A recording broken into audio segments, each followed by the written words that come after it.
નમસ્કાર દર્શક મિત્રો, આપ જોઈ રહ્યા છો કેબીસી ન્યૂઝ. હવે જોઈએ અગત્યના સમાચાર.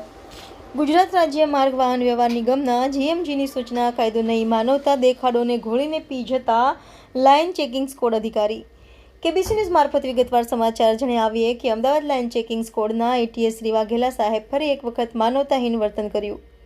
સિદ્ધપુર માતાના મઢમાં રાધનપુર ડેપોમાં નિવૃત્ત કર્મચારીને સ્ટાફમાં ન ગણી ટિકિટ આપી એસટી નિગમના જનરલ મેનેજરના હુકમનું ઉલ્લંઘન કર્યું.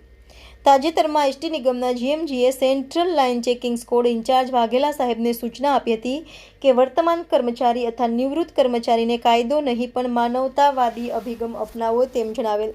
પણ આ માનવતાવાદી વિહોણા તાનાશાહ અધિકારી પોતાની મનમાની કરે છે. એસટી કર્મચારી મંડળના નેજા હેઠળ પરિવરિસમ પામી પાલીતાણાના ડ્રાઈવરમાંથી એટીએસ સુધી પહોંચેલા આ અધિકારી ઉપર કર્મચારી મંડળની પણ પકડ નથી.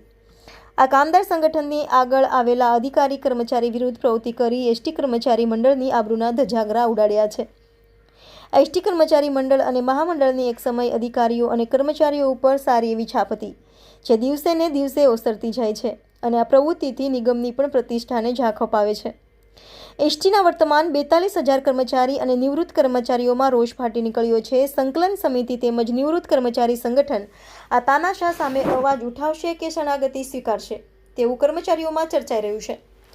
વારંવાર વર્તમાન કર્મચારી તેમજ નિવૃત્ત કર્મચારીને એસટી બસમાં મુસાફરી કરતા રોકી અપમાનિત કરી દંડ કરી ટિકિટ લેવડાવી હળધૂત કરી પ્રવાસી જનતાની સામે નિગમની આબરૂનું ધોવાણ થઈ રહ્યું છે.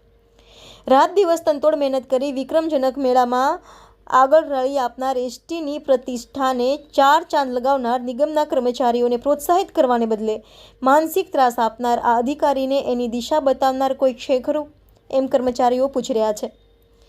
Reporter KBC news Mustak Bhengani, Bhavnagar.